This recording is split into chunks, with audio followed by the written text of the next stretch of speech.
Very nice to see you, everyone. Apologise in advance for my voice, which I've had a bit of a throat infection. Normally I would be booming out in a delightful baritone to you. So I hope it will stand up, but apologies for any coughing or anything that might ensue, and apologies even more to my esteemed panel. This is the final panel of the conference. That's the bad news. The good news is we're going to be finishing on a high note. The title for this panel, as you can see, is Reflecting Sustainability Matters in Financial Statements and Audits. It's very closely related to the panel we've just heard from, talking about sustainability reporting and assurance, and it's one particular aspect of that broader subject, but it's an important issue in its own right and one that we felt was worthy of a more detailed discussion. If any of the panelists from the previous session are still here and want to join in and give their views on what we're talking about as we go through and when we turn to the Q&A session, that would be fantastic. The topic is also the subject of the new ICGN viewpoint that Kerry mentioned in her opening remarks yesterday. It's now available on the website. I don't know whether there are copies outside or not, but I would recommend it. It's a very good read, a very good introduction to the issues that we'll be talking about today, and as well as explaining what the ICGN's position is. And in that paper, ICGN argues that there's a need for better climate-related financial disclosures, so more integration into the financial accounts. And there's a number of reasons for that. The first is to ensure that capital markets reflect the true economic costs of climate-related risks to society. And following on from that, to ensure that capital is then allocated towards sustainable activities and companies. Without that information, there is a continuing danger of mispricing in the market, misallocation of capital, and broader system-wide disruptions. And those are the reasons why many investors are now calling for these considerations to be explicitly integrated into companies' accounts. They want to understand, for example, how climate-related risks might affect the measurement of assets, liabilities, depreciation, and so on, and also how auditors can provide assurance on these matters. In addition to that, and we heard from the previous panel, there's a lot of attention now being paid by regulators and standard setters on this issue as well, and they are pressing companies and auditors to try to address these factors. Some companies are doing so, but from what we can understand, more are not yet in that position. I think that's consistent with some of the data you were hearing about progress from the previous panel. In the ICGN viewpoint, it quotes a report that was done that estimated over 90% of the companies that were reviewed did not, in the view of the researchers, provide sufficient information on financial statements, in the financial statements on the impact of climate. But I think it also needs to be recognised, in fairness to companies, that this is not something that is straightforward to deal with. There are a lot of uncertainties, a lot of issues, particularly when trying to quantify the financial impact of the future effects of climate and some of the policy changes that are being introduced. And that's really what we'll be discussing in this session today, the expectations on companies and auditors and the challenges they face in trying to meet those expectations. And we have an excellent panel who is very well placed to answer those questions. I'll introduce them briefly now. The full biographies you can find in the online version of the conference program. And if I tried to cover everything they've done, we wouldn't have time for any discussion, let alone any questions and answers. We were originally going to be joined by Kaushik Chatterjee, who was the CFO of Tata Steel, to give us a company perspective. Unfortunately, he had to drop out at short notice, but I'm delighted to say that my colleague on the Hawkamah Advisory Board, Sandra Guerra, has agreed to step in and take his place to give us a company view. Sandra you will have met her yesterday when she moderated a panel herself.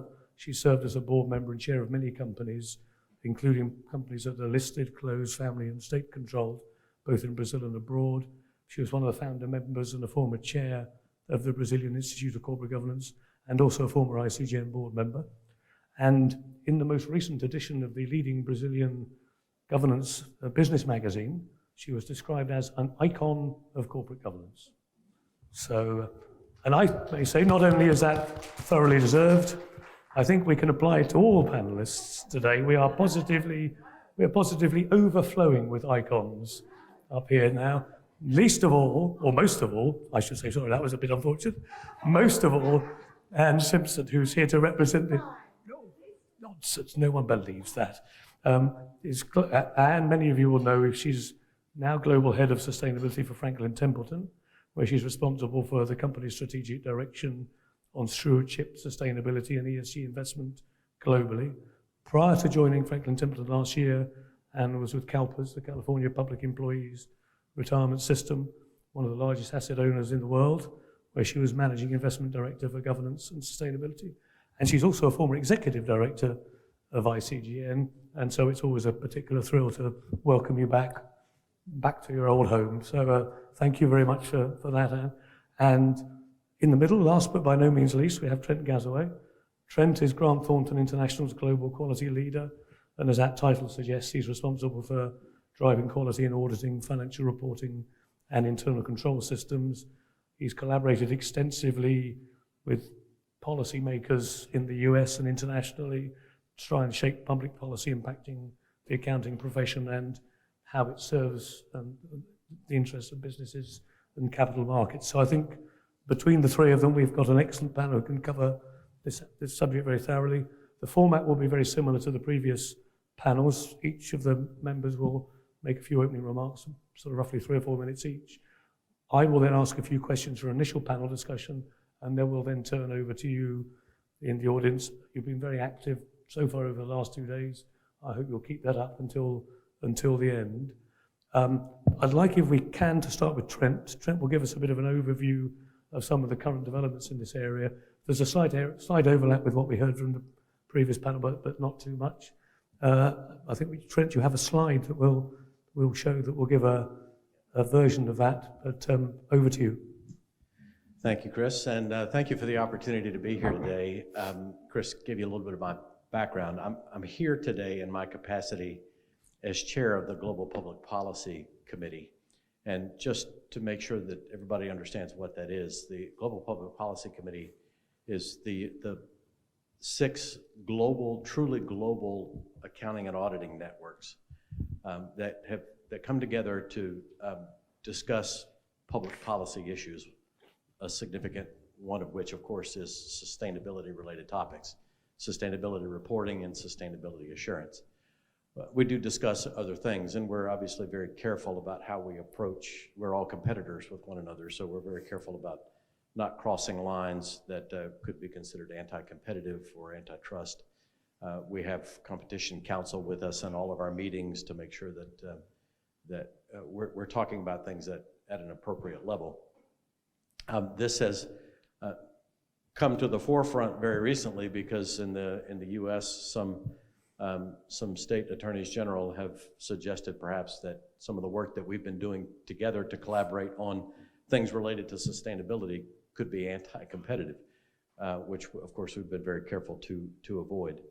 I'm here representing really the accounting and auditing side of this particular topic, and then of course the other panelists are going to come at it from the corporate side, but I thought I would just spend a minute setting the stage, again, some of which will be repetitive of things that you've heard, but I think it's helpful to pull all of this together in one picture that we can paint now and then unpack a little bit more as we go through this discussion.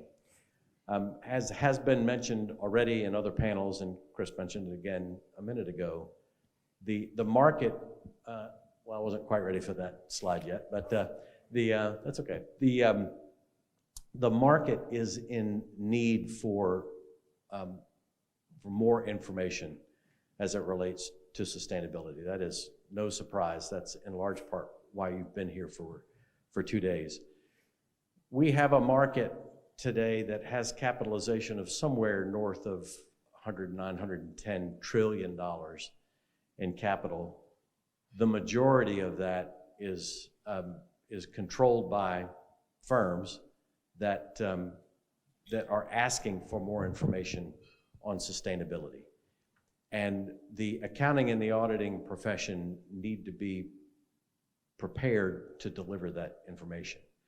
And I want to tell you from the perspective of accountants and auditors, we want to be active participants in that. But we have to be very careful participants in that, because the information that investors and creditors need to make wise and efficient capital allocation decisions, that information covers a lot of different things, not just sustainability related topics, and has done so for years. There is a reason why we have a balance sheet and an income statement and a statement of changes in financial condition and a statement of changes in cash flows. All of those statements, and of course all of the footnotes and the disclosures that go along with them, all of that information paints a picture of a company that helps capital allocators make wise decisions about where to place their bets, which companies are better managed than others. And I think we have to make sure that as we add a new layer of information needs, because all of the sustainability information that is being requested by investors is new information. It's a different type of information.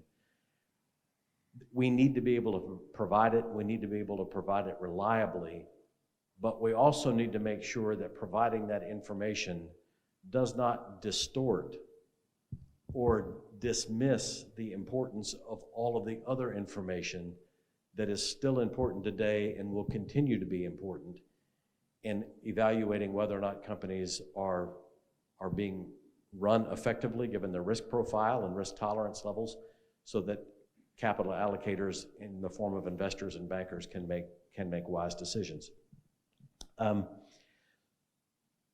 There are some, though, in the activist community that make it more difficult for us to participate in making advances in this space.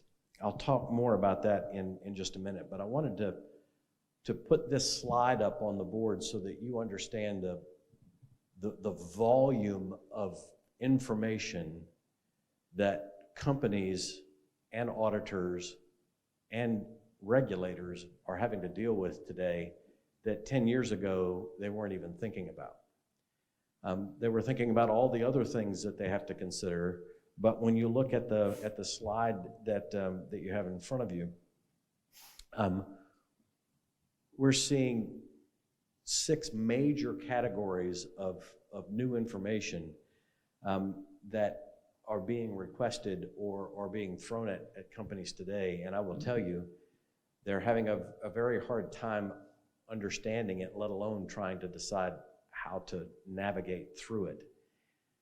And it's only going to get more difficult in just a few months when some of these standards kick in, some of the standards that you've been talking about during the conference. So we look at all of the new regulation that's happening. You see that on the top left of this slide. Most of it, Europe is really the flashpoint for a lot of these new regulations, but there are other new regulations, the new California standard, even at the state level in the United States are seeing some of these things, and companies are having a hard time navigating how all of this stuff impacts them. Then of course we have all of the sustainability reporting standards, and because we have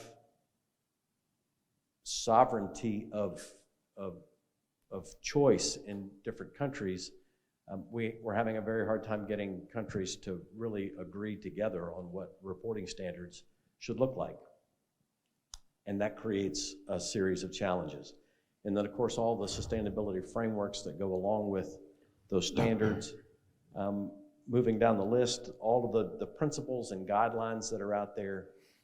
Where is a company to start if they want to start? And I'm very interested to hear how you started navigating through all of this information. And then all of the rating agencies out there that are coming up with ways to rate companies on sustainability. How do you decide as a company which standards you want to follow and which metrics you need to pay attention to? And then of course we have what we're calling these harmonizing alliances. As the auditing profession, we're involved in one of these with the Glasgow Financial Alliance for Net Zero and a host of others. So imagine yourself as the CEO or CFO of a company now. You're trying to run a business, you're trying to run it profitably, you're trying to keep your people employed, and you're competing in a heavy market. And then on top of that, you have to deal with all of these new standards. And it's important that the information that's being requested to fill all of to fulfill all of these information requests is important information.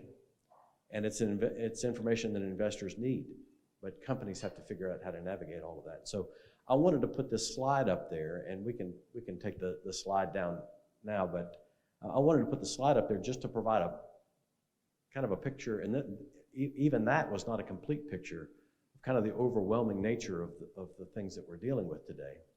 And we need to work together in navigating all of this and helping companies figure out, in some respects, which way is up and where do they go next. But it's not just the companies. Every auditor out there is learning all of this material new. Even the regulators that are going to be regulating this space, either securities regulators or audit regulators, are having to learn all of this too. They're having to navigate all of the same information that I had up on the slide. So I just thought it was helpful to kind of see that type of material in one place.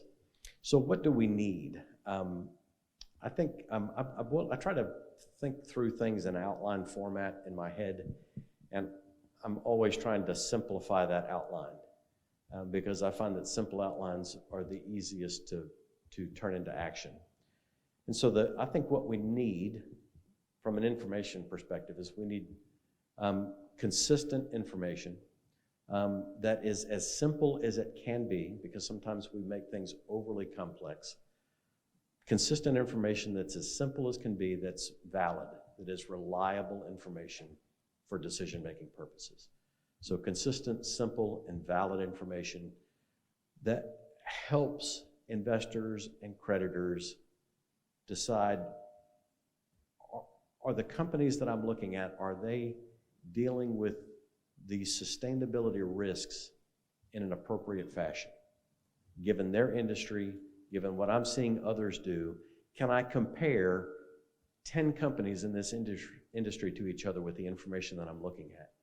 And the only way you can do that is if you have consistent, simple, and valid information where you can look across all 10 of those companies that you want to evaluate and decide which ones are handling the sustainability topic effectively.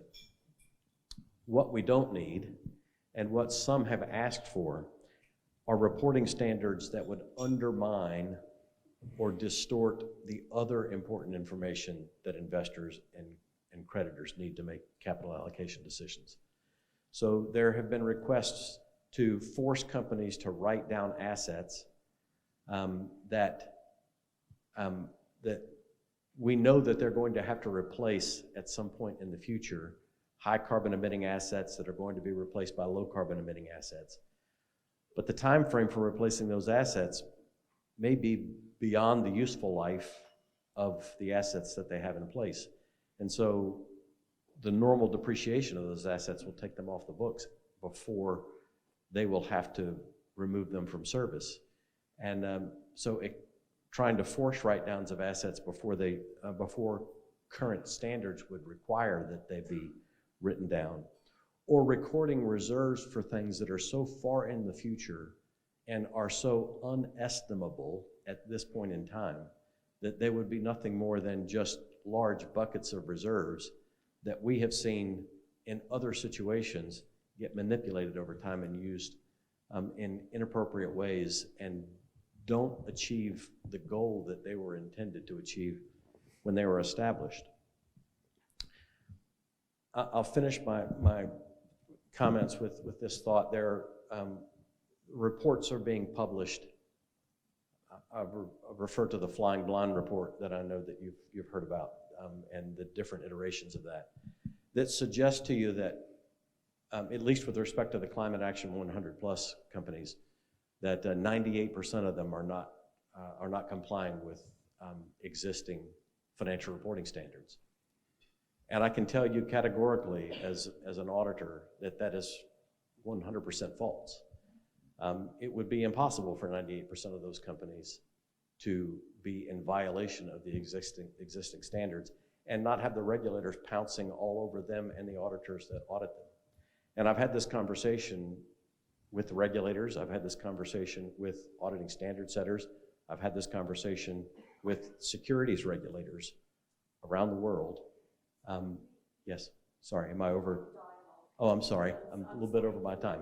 So anyway, my point is that we need to work together to get all of this information out there. So I apologize for running over. That's all right, Trent. Thanks very much. I mean, Anne, if we could turn to you now. I mean, if you want to comment briefly on some of the broader issues that Trent raised with his slide, feel free. I think we don't want to rerun the panel we've just had, but feel free to comment on that if you wish. But in terms of both how Franklin Templeton view these issues around the integration of sustainability factors into the financial reports, and perhaps more broadly, an investor view and some of the activities that investors are currently doing would be very helpful to set the scene.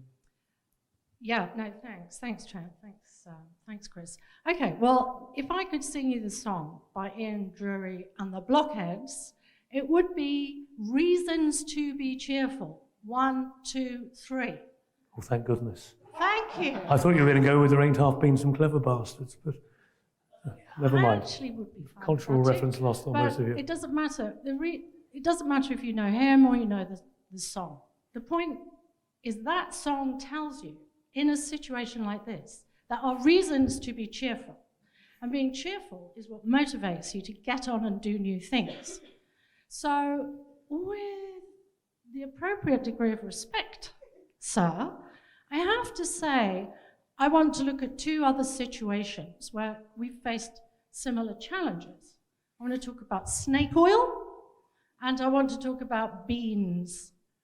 So let's go back to the Wild West, which is where I live these days, in California. I used to work for CalPERS, happy accident. I now, Franklin Templeton's headquarters are in California. And back in the good old Wild West days, and people were far from home, and times were hard, and it's even less of a health service, guess what? You could go to a medicine show to buy, make your hair grow back, make someone fall in love with you, clear your tuberculosis or your athlete's foot or whatever was bothering you. Guess what it was? Snake oil. And it could be sold from the back of a wagon for however many dollars or dimes you might be willing to pay. But then there were lawsuits. Remember, it's America. There's no snake in my snake oil, and that's why it's not working. Gee whiz, what a terrible thing to do. Sell someone oil, there's not enough snake in it. There might be other things of an unspeakable nature, but we won't go into that. The second wave of lawsuits were, I do have snake in my snake oil, but it didn't work.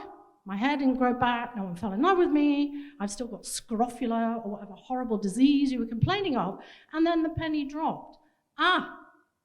When we're talking about medicine, when we're talking about medical issues, you can't rely on the so-called medicine man selling the snake oil off the back of a wagon to cure you of whatever the ailment might be. Now, snake oil actually stayed very popular in the United States for quite a few years, but what that did was force people to say, we need something like an organization to decide what are the proper ingredients for curing whatever may ail thee, and these have been tested, and they work, and this is how much is in there, and these are the side effects, as well as the price. That's the information that you want. So let's turn to beans. You walk into any old supermarket, and you want to, I actually like this because accountants affectionately are sometimes called bean counters. Now, nobody has ever found a can of beans where they tell you how many beans are in the tin. So accounting is failing us in that regard. But anyway, let's go and buy a tin of beans, because now we're talking about food. That's really important. Medicine's really important. We need information we can rely upon, that's timely, that's been assured, that's relevant. We get used to that with medical ailments. Now, what about food? We go into a shop, we say, I want to buy a tin of beans. My friend Stephen says, I've only got 50 cents to spend on beans today. What's the best value? I said, well, this one says it's full of this and full of that. Another one's a different shaped tin, but it's got other ingredients. Are there any beans in there? I don't know. We've got another problem, haven't we? What we eat really affects us. So we have regulations that tell us, are these beans, are they fit for human consumption? Even now, how much salt, how much sugar? Is there pork fat? Maybe for religious, or maybe you're a vegan, you don't want to be eating animal products. All that stuff, we sit there and we know we've got to get it done. Now, does money matter? Hands in the air if you think it matters. Everyone, please, both hands at the minimum. Money really matters. Think about this. The $300 trillion in the world financial system belong to ordinary working people. That money does not get pulled off trees. People work to produce that money. Then it gets invested. What are they looking for? A return to pay pensions, healthcare, education. The purpose of finance is to serve society's needs and wants. So what do we need for that? A bit like with snake oil, a bit like with our tin of beans, we need information. Because when you're going to buy something, once upon a time, Latin would have looked after you. Caveat emptor, buyer beware. But we're not willing to just say buyer beware, or my word is my bond. The financial markets are so big, so important, not just to the people who put the money there and rely on the returns, it's also really important to the companies, which then fuel the economy, employ people, pay taxes, provide the goods and services. And yet, we're still on the last session of a wonderful event, sort of complaining about the fact that it's going to take time, work, and effort to get this right. And I genuinely feel if that's too much to ask, and we expect it on a tin of beans, and I'm sure you do not use snake oil, if we accept that this is a basic requirement to have standards which are timely and assured, if it's good enough for a tin of beans to have those standards, it's jolly well good enough for someone's pension fund. So I think the whole tone of this conversation has got to shift away from it's complicated, there's a lot going on. Sure, that's life. And if that's too difficult, then you need to be in a different profession. You need to be in a profession where things are predictable, quiet, routine. Maybe you train as a librarian. I don't know, something. I mean, there are plenty of jobs. If you are excited by, challenged by the idea of innovation, the idea of having an impact that's going to make a positive difference in people's lives, if you're thinking about the long term and future generations, then you'd be very excited to say, wow, look at that fantastic slide, Trent. Isn't it exciting to see all of these people all around the world in different ways posing the same question? How can I know that the information about this investment is helping me understand the risk and also helping me understand the return? And for that, we all know from way back when with economics, this is how we got started on this really at CalPERS, value creation comes from managing not just money, financial capital. That's how accounting had its first start. But human capital and natural capital are equally important. Let's just take the S&P 500 because Franklin Templeton is an S&P 500 listed company. 30 years ago, the balance sheet, thank you, US GAAP, not part of IFRS, remember, the balance sheet would show about 85% of the company's value was in tangible assets. That's stuff. Land, assets, things you could write down and point at and understand maybe. Now, you flipped it. We have about that proportion of assets are intangible. What does this mean? It means that the US has shifted from being a doing things to being a people economy. So suddenly, although we've been talking a lot about climate change, human capital, the people working in these companies, issues like diversity, equity, inclusion, health and safety, freedom of association, employee engagement, all of these start to matter just as much as the amortization or the depreciation there might be on a physical asset, particularly in a tight labor market. So overall, I want to come back, find Ian Drury and the blockheads, listen to reasons to be cheerful, and if that dear person was still alive, maybe he could do a reissue of that song, saying the IFRS has 144 markets following its standards. We now finally have an initiative under its umbrella suggesting the starting point, the global baseline, as Sue says. California, the world's 4th biggest economy, I was very honored to sit on the Governor's Task Force when this early work was done, is now going to require all companies doing business in California to report. Not just public companies, private companies. And this is the unspoken topic on the whole thing. We've got to get all of this into all the asset classes that are relevant to those risk-adjusted returns for the pension funds and other working people's money that's out there in the system. And that's because money is not just there to fool around with for rich people to have fun. It's a fundamental part of our economy. It's a fundamental part of our society. And it will take time and effort, but goodness me, look at that progress.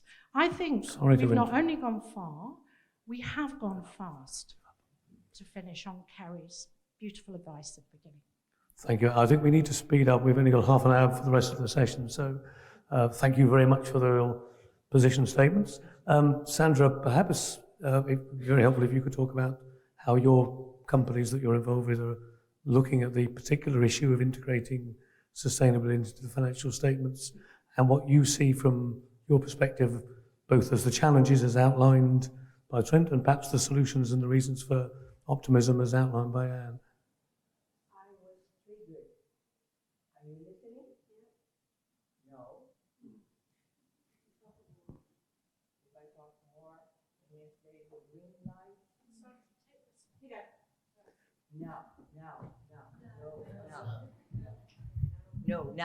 Now. Yes. I was triggered by Anne's sound vision. So I want to start my remarks, my comments here with a song. I'm not singing, but I mention it. Louis Armstrong, It's a Wonderful World. So that's the vision that I would like to start with. So we are all here aiming that this would become, or this would be maintained, a wonderful world. But I think there is a chance, there is a possibility, there is an opportunity to make things a bit easier. I'm not saying that, it takes effort, of course, to do it all. But are we being really efficient in doing so? So could we save time or effort to put precisely on actions that will transform the world? So I think there is an opportunity here. When I see the acronyms in the screen, I think, do we need so many standards? I've been in the IIR, International Integrated Reporting Council, IIRC, in 2013, when we approved the framework that started the integrated reporting. And there were many more acronyms back then. So there is already some harmonization of these frameworks. But I believe there is still room to improve. And I don't think this would be so difficult to do, particularly now when we have artificial intelligence to help us. So instead of having 2, 3, 4, 5 frameworks as we are listening in the prior panel to report with, maybe I could address one stakeholder group saying, go to page 20, and you go to page 34. So I would say that it would be, a better way to imply efforts and have the companies doing other things instead of, taking care of checking certain boxes that are many times overlapping one another. So simplicity and harmonization would be an opportunity for me in this regard. The other point that I would, and I think that companies would be happier to report in a more efficient manner. It will help anyone. A second point is the importance of being candid. And I don't see this spread around the world in companies. We come from a business environment where we are always trying to present rosy pictures to our constituencies, to our stakeholders. We are doing excellent, we do this, we are very good at that. So we don't have the culture, we didn't develop the culture of saying, you know, I'm very good in doing this, but I still don't know how to respond to you on that. I simply don't. This will create an environment of trust. It's much more valuable that you hear, listen, my dear investor, I'm not ready to report this to you.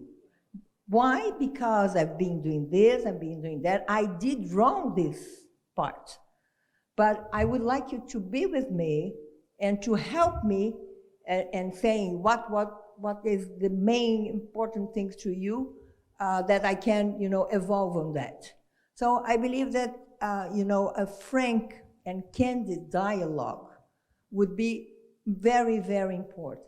And third, besides all the indicators that we are following, I'm a firm believer, and I live this myself, that, you know, the narrative, the storytelling, tells much more than eventually indicators. I know that I'm not saying that indicators are not necessary, they are. But on top of that, you know, qualitative information can be much more meaningful. And I give you an example, not on climate. I was a board of director of the mining company Vale. Back then when there was the Brumadinho accident. And from that, the company developed a major project on culture transformation. And of course, the board was part of this since the very beginning, and we would receive indicators on how the culture is evolving, transforming towards the thing that we would believe it would be, you know, prevent another thing like that to happen. And we were following all the board meetings, these indicators. And at some point, there was an issue in Africa where we operated back then. And the CEO flew to the place and stopped the operation for 45 days. I don't know if you are aware what means to stop a mining operation for 45 days. Even government, local government would be mad about it because taxes will stop coming, right?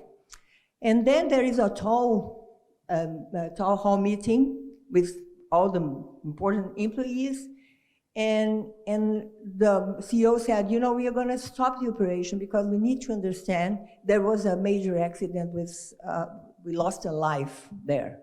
So the operation was stopped because of that.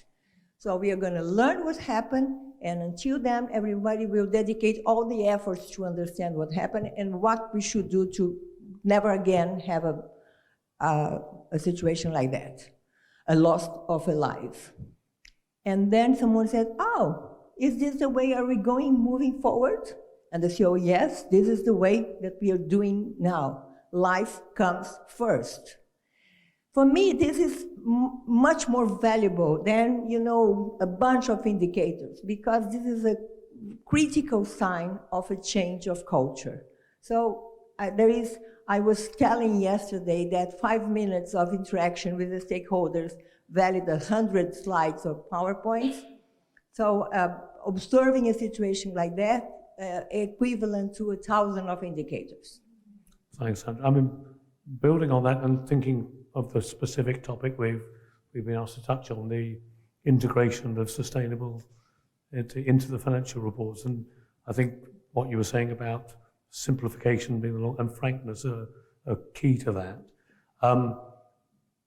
If it is the case that perhaps companies are not yet in a position, you know, despite their best intentions, to move straight to full integration like that, what are the sort of practical steps that we can use to help go in that direction? I mean, one of the things that Sue Lloyd mentioned from ISSB on the panel this morning said perhaps start with more disclosure about the assumptions that are being made about the financial impact, so various scenarios, rather than trying to give some sort of fake reliability with a largely arbitrary figure. I mean, I think I'd be interested to hear from both Trent and Sandra whether that's an approach, and also Anne, whether that's something that you would welcome as investors and how investors can help push that process. Happy for any of you to start with that. So. No, I think it's excellent advice. I think starting with the qualitative information, we're not ready yet for detailed quantitative information. Some of the measurement dates are too far off, and we just don't have enough reliable data yet to get to some of that. But describing how you're thinking about it and how you're pulling the information together, I think gives investors and creditors a lot of information to help make decisions. So I agree completely. That's Do you share that view, Anne? I don't. And this is why. Investors have been asking for climate data since, in the US, at least 2010. And, maybe a week is a long time in politics. I'm telling you, a decade is a jolly long time in investment terms.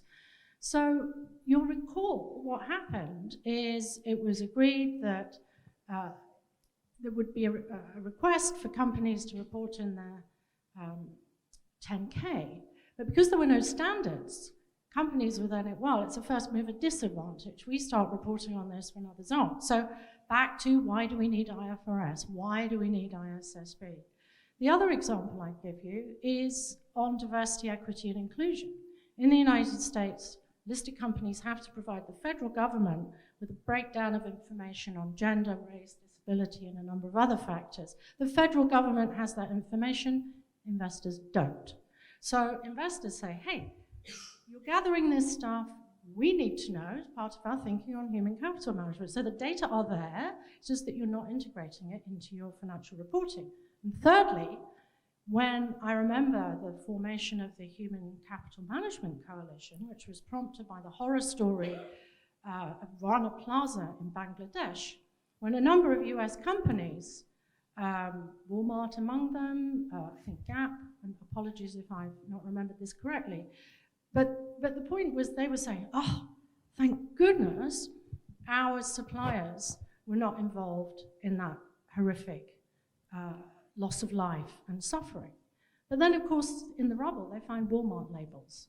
So that's the third category where we're not happy with saying it's all too difficult and it takes too long and we're not ready yet. It's like, if you don't know whether your supply chain involves you in these, in these situations with vulnerable communities, then shame on you.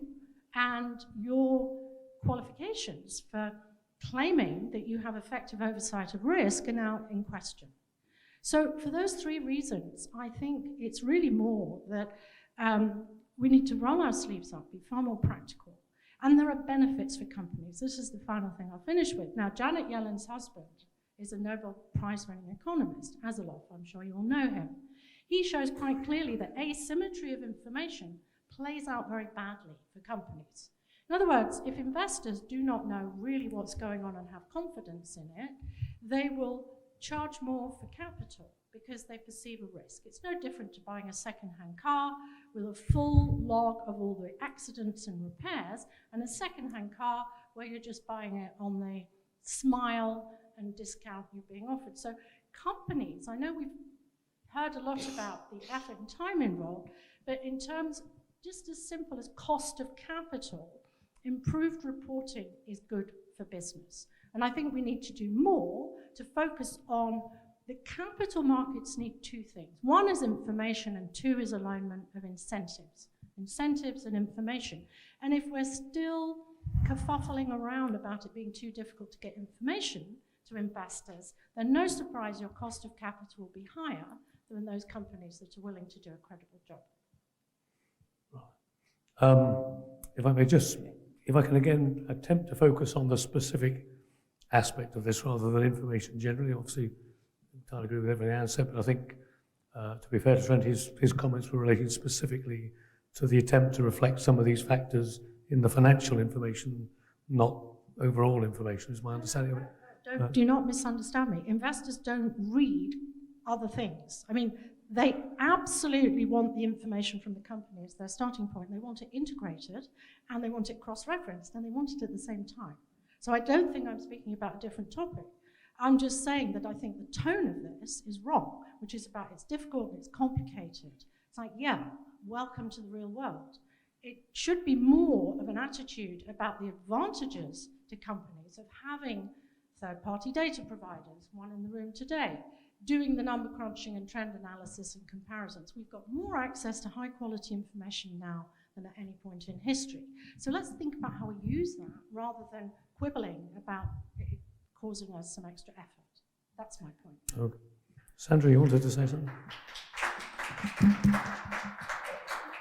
For me, the easy response is integrated reporting. I mean, and just describe it, precisely, just describe it. Timely, integrated, financial, and everything.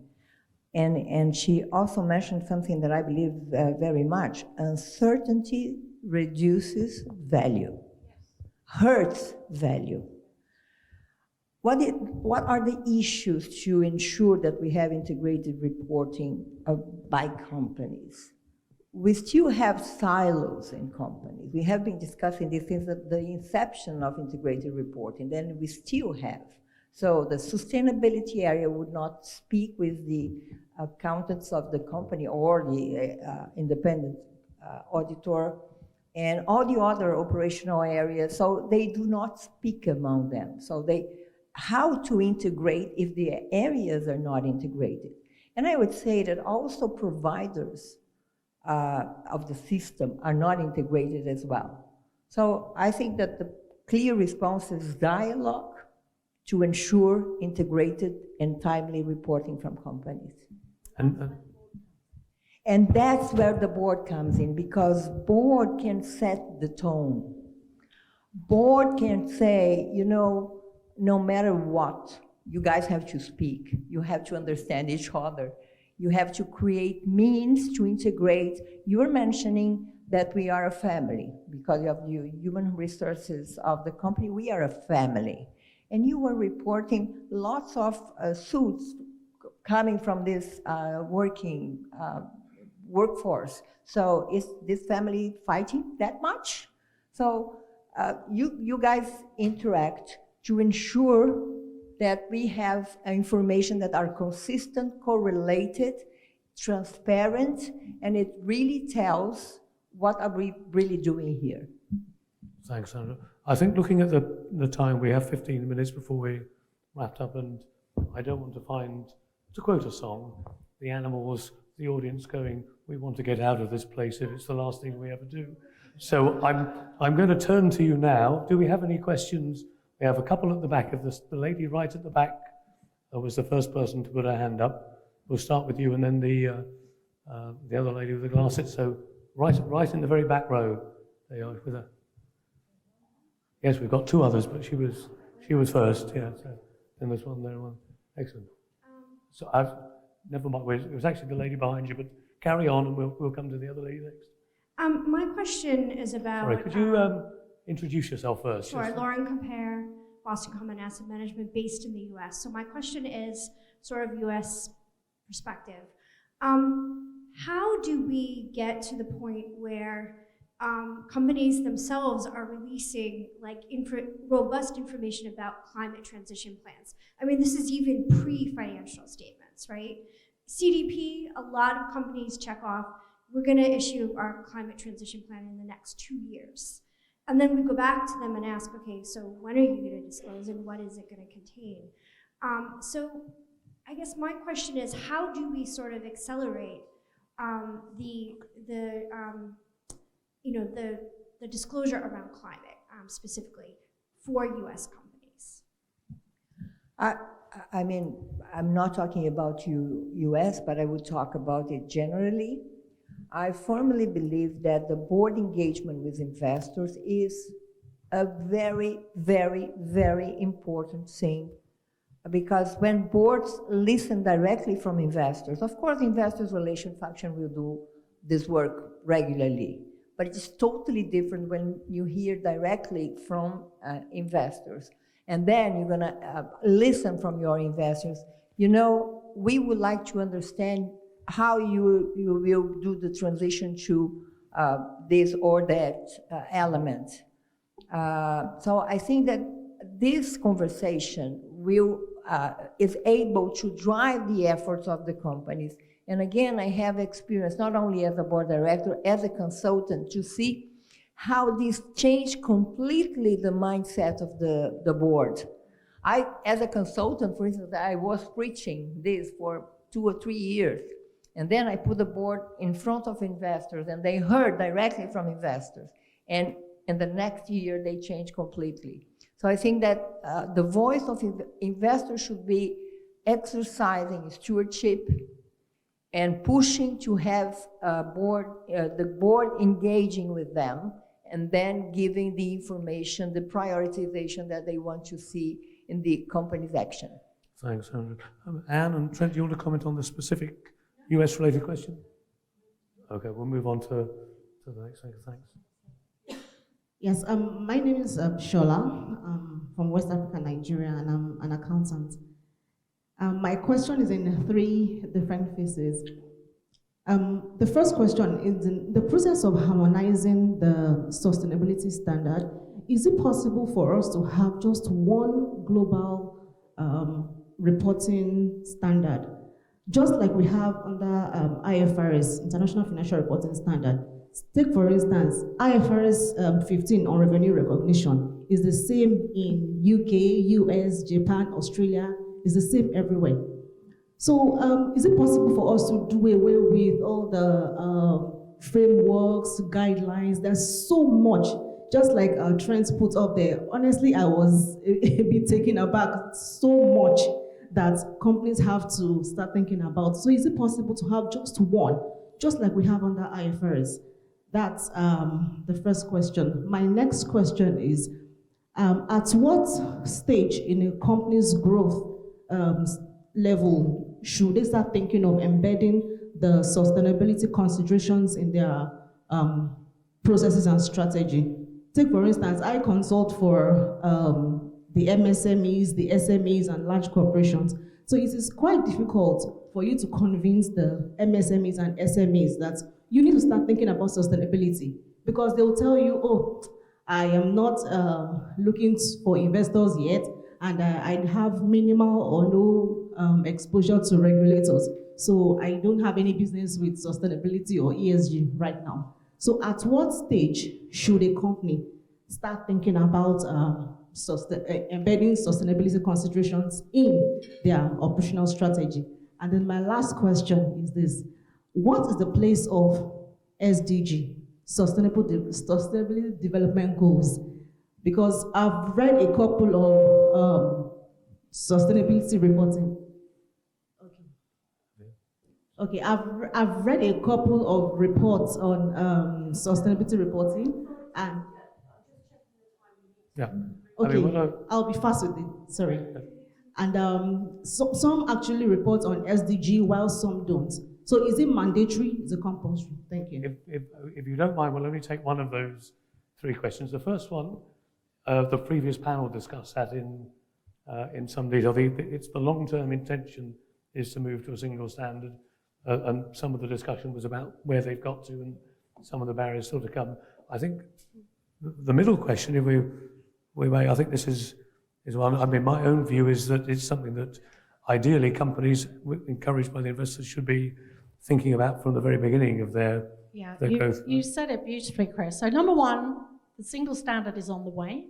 IFRS has got this. That's the International Sustainability Standards Board, minus the United States, which has now not only got the SEC, but California pushing it through.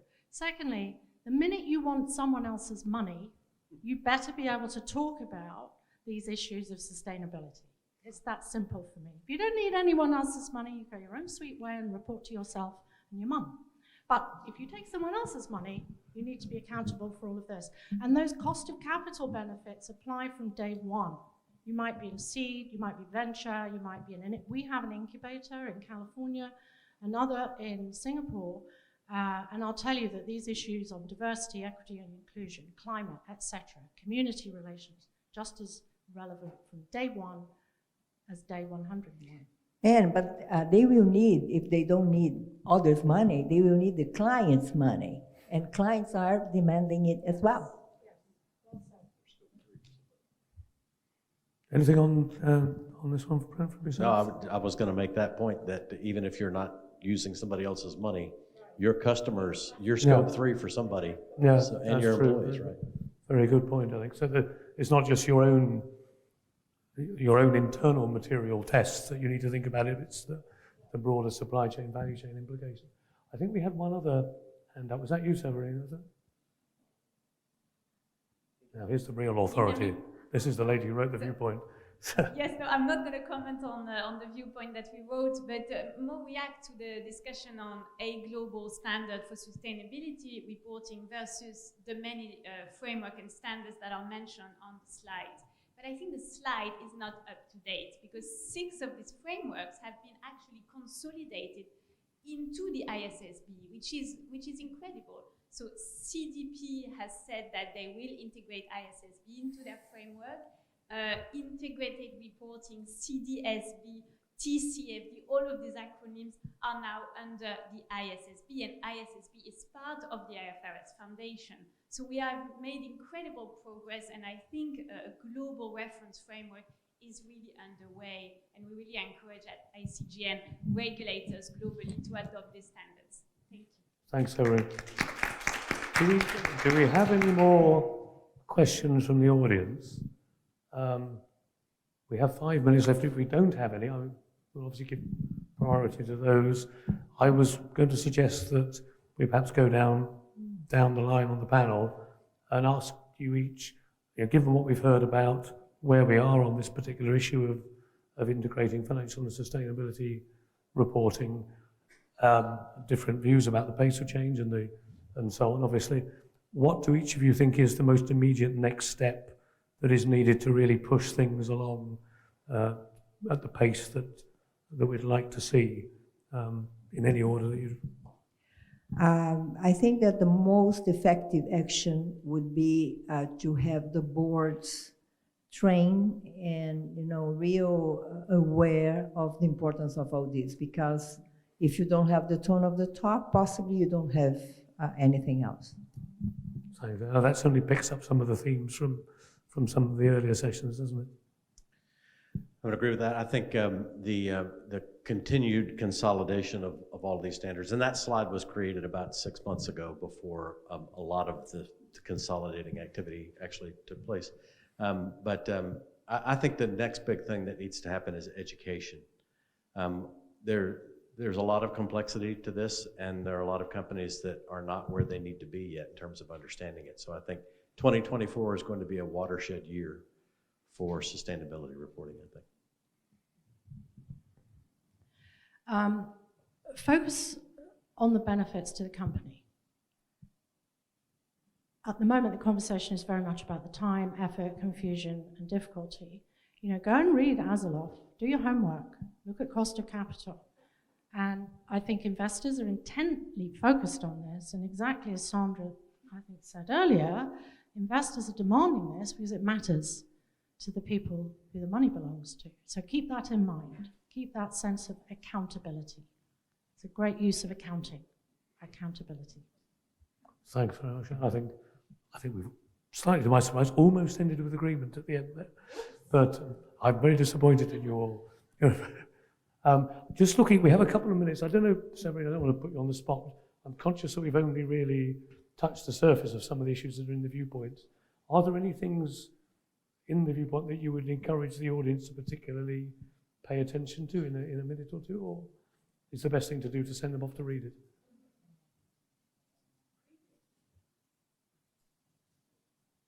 You may never find out.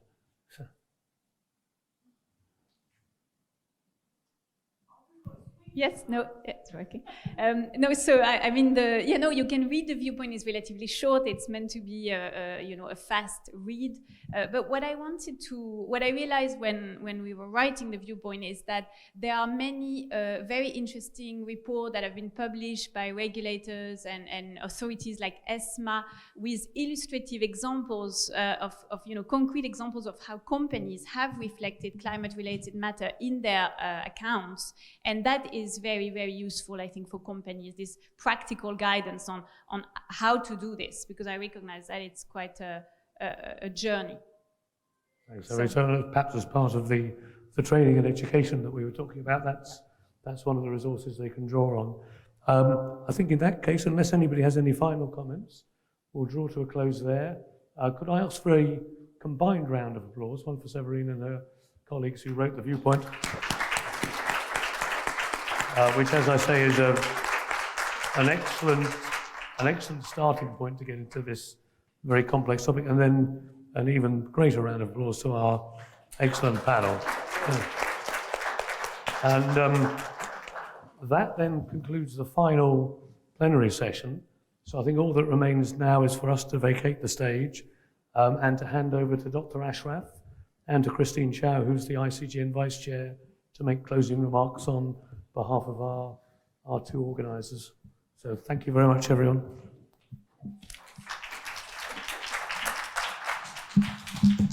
After you, Anne. I'm worried I might break the stairs.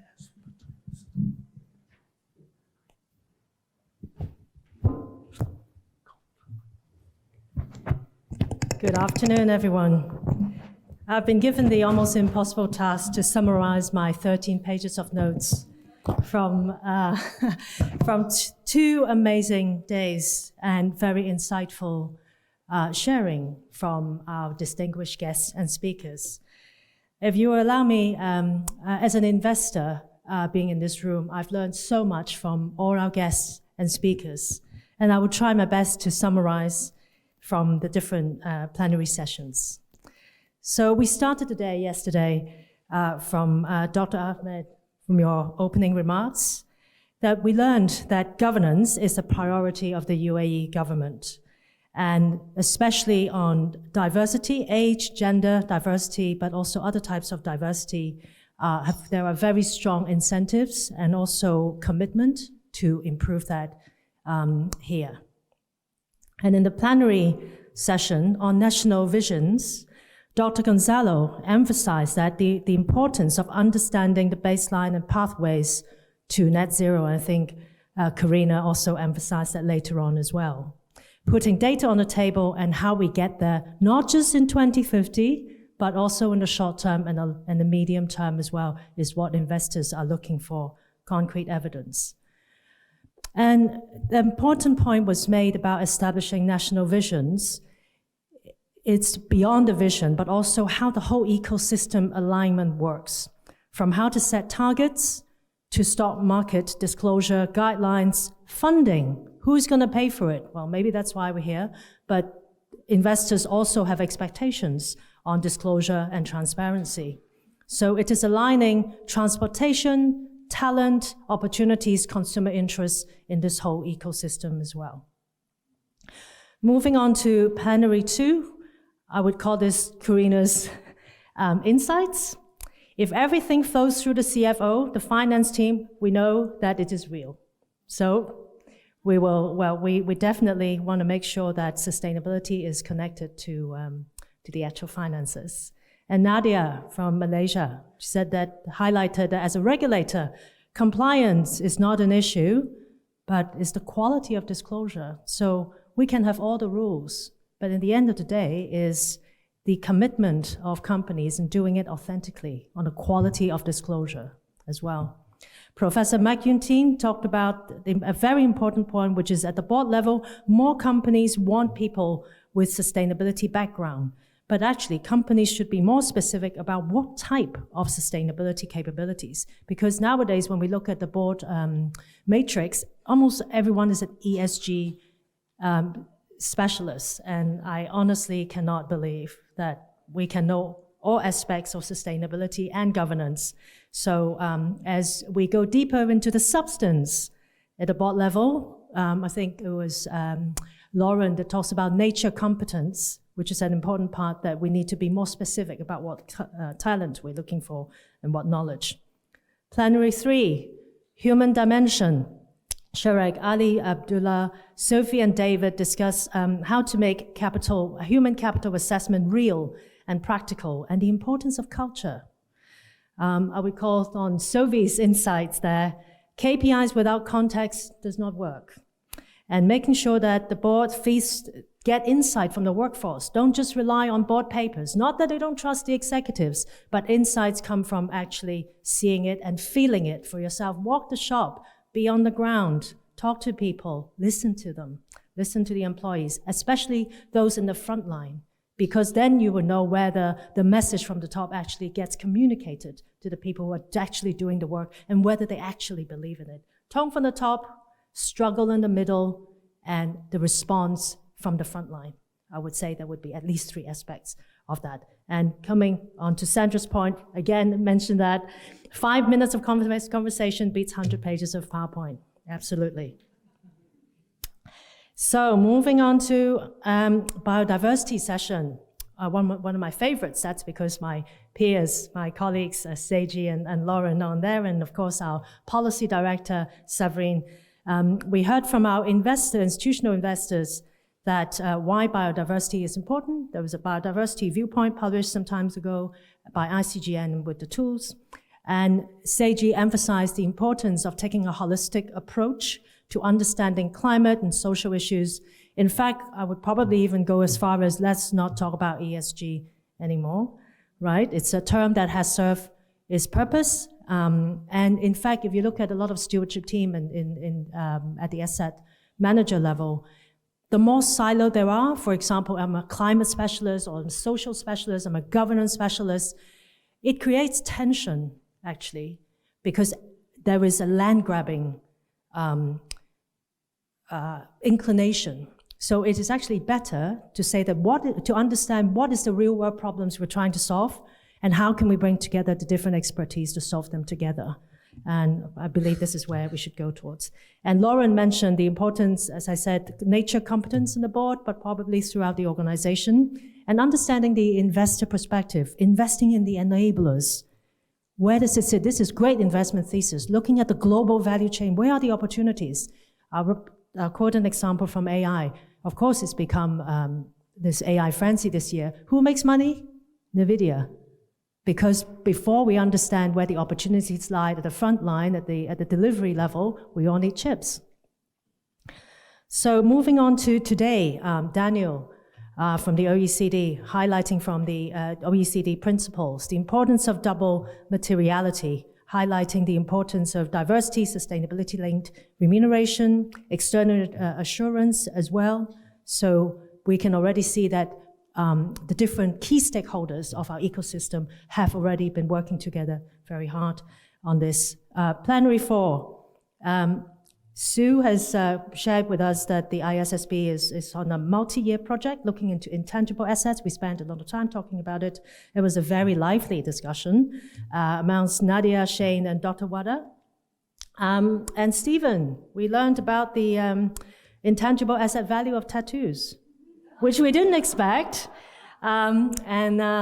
We had we think about the intangible value of Emirates and other airlines, and I totally resonate with it because I spent a lot of my life dealing with the torture of BA, etc. So Harley Davidson, the difference in response of Baskin-Robbins versus Cold Stone ice cream during the COVID really brings to life what intangible value really means. Let us think about that. It does tie back to the panel 3 as well, the human dimension on human capital, the importance of it, culture, etc. So quickly moving on to plenary 5, Patrick on screen and Sue emphasized again they're working together to ensure interoperability of ISSB and CSRD reporting standards. And then the important point made by Sue was that two-way relationship between strategy and reporting, because there tends to be an inclination that when we talk about reporting, it's just about reporting, how we're disclosing. No, there needs to be a loop between strategy and why we're reporting certain metrics. And then when we report it, how does it feed back to changing the strategy? That is the important part. And this is what we need to take note. David highlights the role of investors in urging the adoption of ISSB standards. And I would like to highlight that we are doing that in our engagement as well. We need jurisdiction to adopt standards and not disrupt the global baseline, which we have taken note. So on to the last plenary, which I believe you're all here reflecting on the sustainability matters in financial statement. Trent has shared the complexity of the reporting landscape, but of course Anne has given us a very upbeat stance using snake oil and beans examples to to share with us even every difficult situation. If we take a positive attitude towards it, there is an opportunity for us to make positive changes, and we are doing it as an ecosystem. We learn more about songs from Sandra. Louis Armstrong, it's a great way to see a wonderful world. And then again, highlighted the importance of alignment of incentives and the need to reduce the asymmetry of information. A great use of accounting is accountability. I will not forget that. And then if I may finish with a quote that I like very much. The greatest reward for our hard work is not what we get, but what we will become. So it reminds me of a session from Dr. Wada and earlier. There are 4 levels of cultural competence. We get data from companies. Some of them become information. And if we think about it, if we learn from it, it becomes knowledge. But it is the understanding that gives us the wisdom. And I believe that this is what these 2 days have served. We are to become wiser now that we think about what we have learned. And with that, shukran. Thank you very much for having me here. And on to Dr. Ahmed.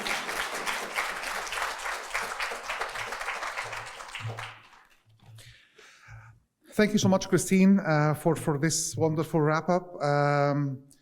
I think just based on again, the discussions, there is so little that I can add to what Christine said. One of them is actually governments. Yes, they are important players in the area of sustainability through regulations and enforcement. However, the private sector and companies, they play also a very important role. And I think there was emphasis yesterday on education as well. So education for the new generations. So when they come to the corporate world, they start to work, they already are equipped with the right tools for them to perform. I think there was a lot of emphasis over the 2 days over the role of the boards of directors and the importance of boards, that they are actually, that's where it starts. So if you do not really have sustainability on the board, if it does not start there, it's really not going to happen. So that's where it starts, which emphasizes the importance of diversity on the boards, education of the boards, and making sure that the boards are functioning properly. Also, I think one of the areas that were discussed briefly yesterday is the idea of standards, and again, using some different standards. Again, if you'd like to attract international investors, you need to play by the rules, and you need to follow the standards that they are looking for and they want to see implemented by the company itself. One of the statements that were made yesterday, which I really loved, is it starts with governance. If you don't have good governance, you cannot have good ENS. So if you don't really have good governance, nothing else will fall in places. So governance is quite essential. And that the management has to feel the board is supportive. So the board and the committees of the board, they are all at the back of the management in making sure that the sustainability is being implemented and that they are following up and making sure that everything is happening correctly in that respect. I think there were also a couple of points where I really wanted to make here. The idea of the new generations and why people work, I think this is something which is striking for us, and it's quite important that maybe when you talk about older generations, that's where you talk about salaries and packages. But then once you move to the younger generation, you start to move into the vision and the mission of the company. And I think one of the key elements that was mentioned today and also yesterday is, for the new generation, if you hire somebody and they feel the culture is not right, they just leave. If they feel that, that they were not being treated properly, then they just leave in that respect. So again, I think the idea of, the importance of the values of the company is quite essential. And, there are lots of studies in that respect, which I don't really want to mention now. On the board evaluations, where something I really attended and I cherish very much is, even if the board thinks that they are doing fine, they still have to be assessed. Again, some of the boards, they say that we are doing fine and don't need anything else. But even if in this case you need to do a board evaluation and to need to see what you're really doing well and where you can improve yourself. Intangible assets, I cannot add to this.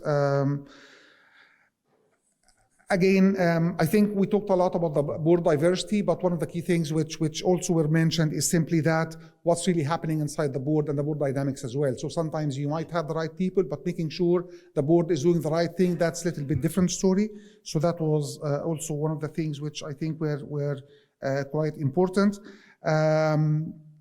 Now, finally, I think the last point I can make here is simply, yes, there is a lot of standards and information required by companies to report on, but that's the natural part of making decisions. So now, if you are really seeking to, have responsible investors, if you are seeking to have even, good market share, you will have to think about all this information as a prerequisite. We talk about responsible supply chain management, talk about investors, suppliers, and even now we talk about employees who really care for all this information. So end of the day, it's not really a luxury anymore. It's something which is essential and that really needs to happen. Now, thank you so much for being here. It's really a pleasure to have you. I'm really happy to see that we had lots of engagement in these 2 days. Special thanks to the ICGN, of course, and their team, and to my team in Hawkamah. They have done a great job. It's a very small team. They put all this together. So special thank you for the ICGN and for you for being so interactive. We always like to hear back from you. So if you have any ideas or recommendations on topics, now we will be discussing the topic for next year annual conference. So if you have anything that you think we should be considering, please email us and we will take this into account and making sure that we deliver what you expect from us next year. If there is anything which you didn't like, please, I apologize for this personally.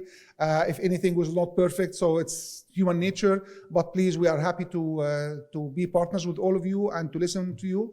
And I hand over to Kerry, please. Well, I wasn't intending to get up again. You've probably seen enough of me over the last 2 days, but I just want to thank you, Ashraf. It's just been such a pleasure and an honor. Your team have been wonderful, so thank you so much.